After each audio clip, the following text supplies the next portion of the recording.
Good evening, ladies and gentlemen. Though very few ladies in the hall, but I think that's the ESG Avinash was talking about, what we need to change as a country. I'll keep it brief, but I want to leave you with some thoughts on why I think the talk on the new age enterprises from an MSME perspective, and it's not about startups. I think the whole idea is to look at MSME in a different manner than what we used to talking about. Without getting into data of what MSMEs are and how large their contribution to Indian economy or the employment or their contribution to GDP or the exports, I think it's very clearly understood the relevance of MSMEs in the Indian economy. We are a large, populous country. We can't be driven from an economy perspective as a large corporate in the employee-driven economy. It has to be a large space of MSME that has to play out in the country. I just want to go back to my days of sort of 90s as to how the MSMEs were looked at. And they used to be known as SSIs at that point in my time.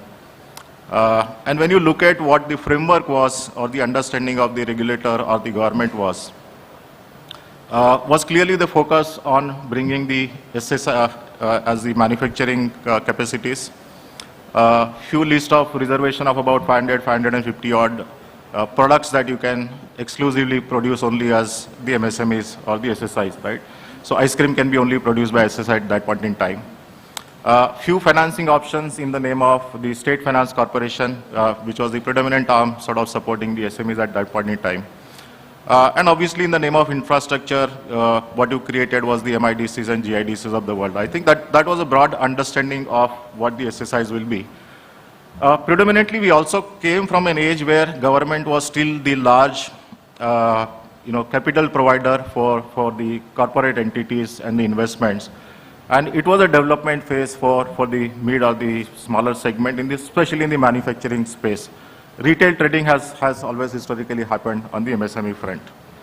But since then, the landscape has changed, both from the government and the regulator perspective. The amount of focus which is coming on upskilling of people, amount of focus which is coming on the inclusivity, giving more growth and opportunities to the women and the young entrepreneurs or the underprivileged class of people. The focus on various government schemes which has been rolled out over a period of time. And obviously the mother of all, the CAGS which held both the lender as well as the MSMEs during the COVID pandemic period.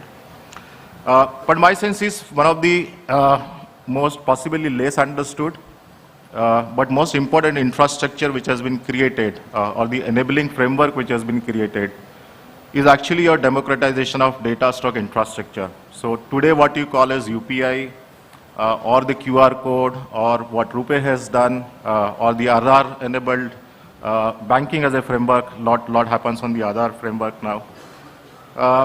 And obviously the latest being our own cryptocurrency supported by the central bank, right? And that's where your confidence comes in. So when you look at the cost of doing business overseas versus what India is capable of doing, and obviously the digital commerce which government is again enabling as the common infrastructure. So my sense is, to give you an example, you go to Singapore and ask a cab driver, how much does it cost when he gives a POS machine in his car and why he prefers to take cash. He pays 8% for just that, $15, $20 trip that you make. That's a huge cost that goes out of his pocket. What do you charge in India? Anywhere between 1.5% to 2% as a rack rate. And we being hard negotiator, we also negotiate that with the bankers, that I'll keep some current account float, I'll give you some FDs, why don't you make it zero, right? I think that's who we are. But with a lot of this enabling infrastructure coming in from a payment side of it, a lot of infrastructure coming in from the data processing side of it, a lot of digital stack, which is an enabler framework. My sense is your cost of doing business is going to come down only, and that's going to be the focus area for the government to build public infrastructure. So a lot of SMEs can actually utilize that without really going to the large private players where the cost of doing business goes up sort of. Secondly, you look at the India as a country. We are self-sufficient in terms of food security. I think our only botheration, if I have to say, is the sort of cost of import, primarily because of oil. With the massive efforts going into developing the green energy as a source and the amount of investments happening both in the private public sector and obviously a lot of other aids and grants coming in through the ESG framework, you are really not dependent on anything from an outside world, right? So your problems are not going to be dependent on anywhere outside. Even if anything were to happen, if COVID were to happen or situations like that, you are self-sufficient. You are not really going to be dependent on anybody. Which means any surplus capacity that you produce from here on has a tremendous potential for an export, right? And that's where you move from the net importer to the next exporter as an economy going forward. So my sense is you will see a large capex happening in the infrastructure projects, in the manufacturing capacity, in the digital infrastructure projects by a couple of large entities. But the fallout for MSMEs will happen in the form of ancillaries, service industry, logistics, and those are the newer and newer areas that will sort of get developed for each of the MSMEs to come up the curve and start thinking and doing on a bigger scale. And I think that's where my sense is the next 2 decades, if I were to sort of say, are the golden period for MSMEs in terms of growth potential in the country. Third, we are also moving as a country from savings to a consumption economy, and that's a big change or a shift happening from a demographic perspective and the consumption perspective, because in my view, all of you who are into B2C kind of a business model, it's a tremendous multiplier opportunity going to be, again, large part of the MSME space. A lot of things changing on the financing options. What we couldn't think 10 years back is what is happening today, right? So with the amount of data being made available, with a lot of MSMEs embracing the digital payments and the collection, lot is made available, and obviously partly led by demonetization, GST and COVID. I think the sort of migration to digital has always been much faster than we could ever imagine. But what is happening as the core problem which always got faced by MSMEs in terms of access to credit, in my sense is couple of years here and there, you will see large part of problem getting solved. Today, you can go out in the market, seek a loan of 50,000 rupees to 50 crore is easily available between various lenders or type of lenders and the technology available.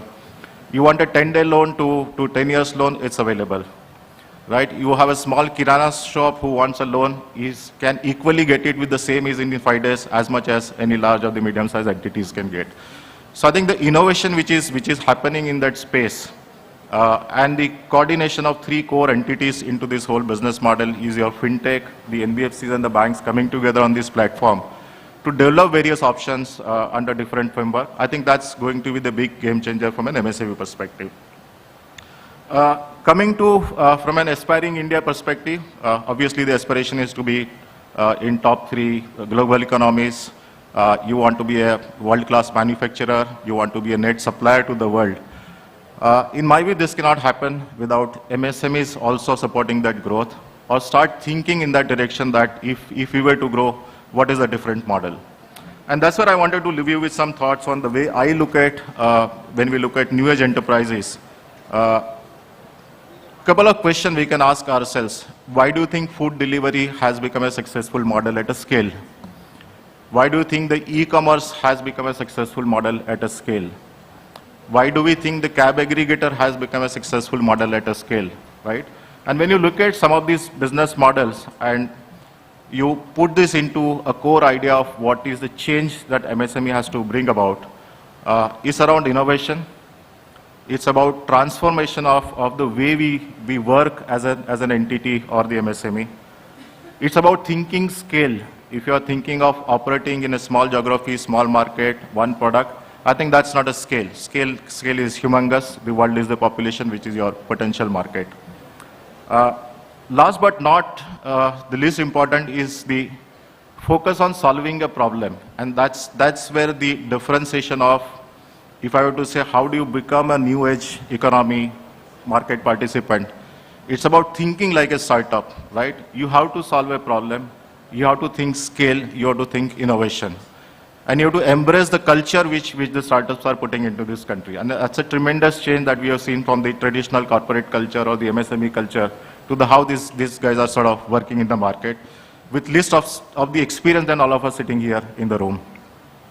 So if I were to put this into small capsules of what it means for all of us is invest in human capital, right? All of you are good at something, definitely.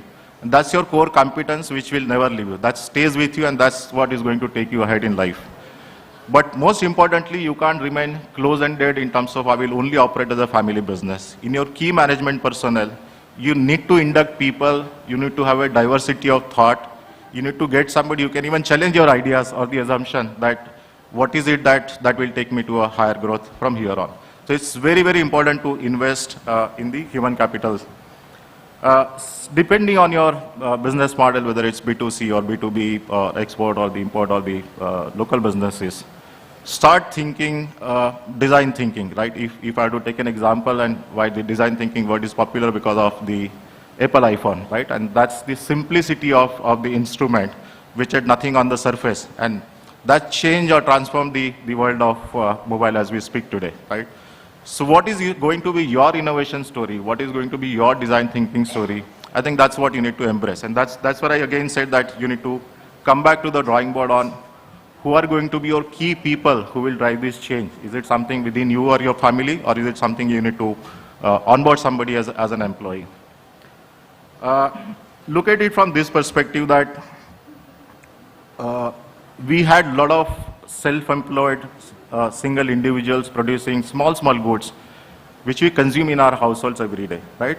From a small diya to toran to everything that we consume are basically manufactured by a very, very small set of people, maybe one or two people, entities there. Some foreigners comes to India, study your habits, study your culture, study how you enjoy your festivals, and they suddenly go back and produce at a massive scale, right? And then they bombard the country with a very low-cost product, which replaces the thousands and lakhs of people who are otherwise producing and supplying you to locally. That's the power of scale, right?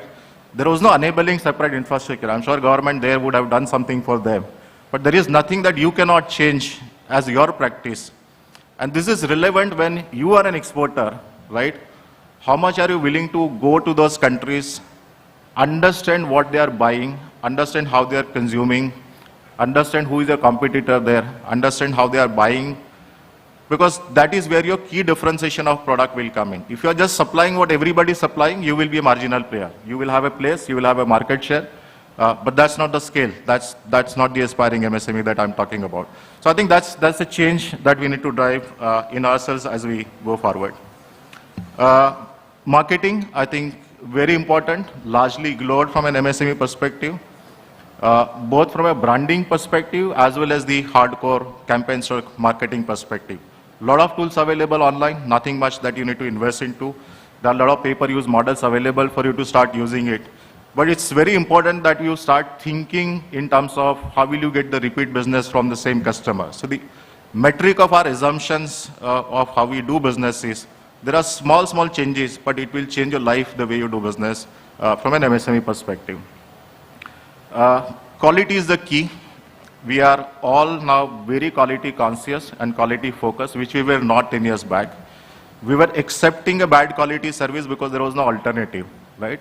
Today with so much of alternative available in our day-to-day life, I can change the service provider next day.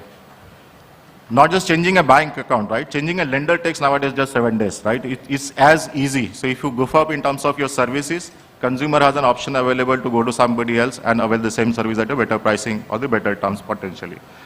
So consistency and the quality is going to be your core mantra of how you deliver consistently the same quality to the same consumer, and that's how you buy the repeat loyalty of that customer.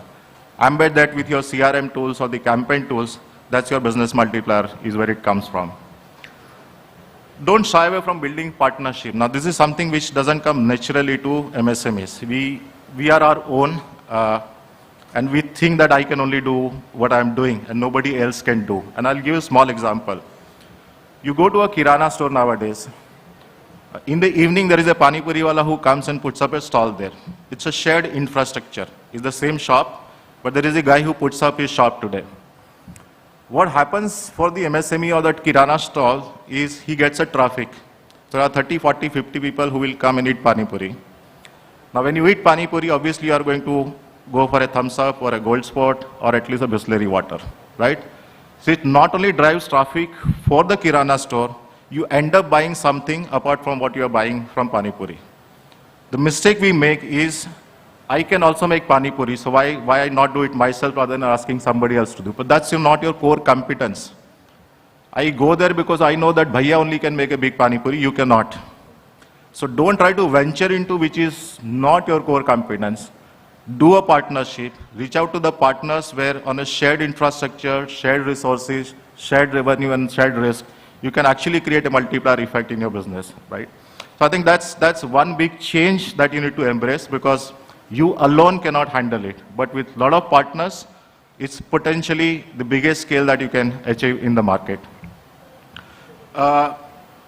Fiscal prudence, I think a lot has been spoken and talked about. In my earlier session also I said today, it's an important area because finally your capital multiplier will come when you sit with the lender and both of you to put together is put the journey for the growth ahead. So it's very, very important that you build discipline. You want data, you need transparency, you need access to a lot of information. But to do all that, in my view, I think the biggest factor which will drive the change to do all this is also the embrace technology. Do not be averse to technology. You as an individual, as a personal user of any of the gadgets or the applications which are coming in the market. But also from the perspective that your entire business model, efficiency, transparency, quality will come when you start using technology in your core business model.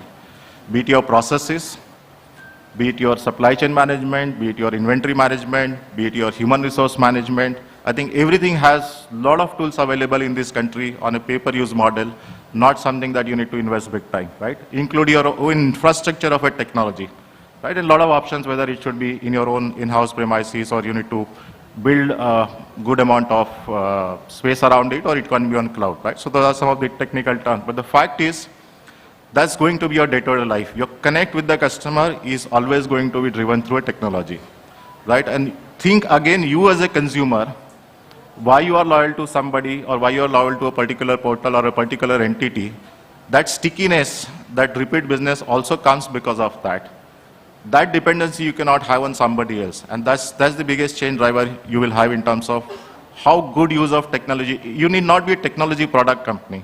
Whatever business model, B2B, B2C, manufacturing, trading, but technology can change the landscape. It can drive your cost down. It will help you in reducing cost of acquisition. It will help you improving your process efficiency and the ROIs thereof. So that's it from my side. Thank you very much and good evening once again. Thank you.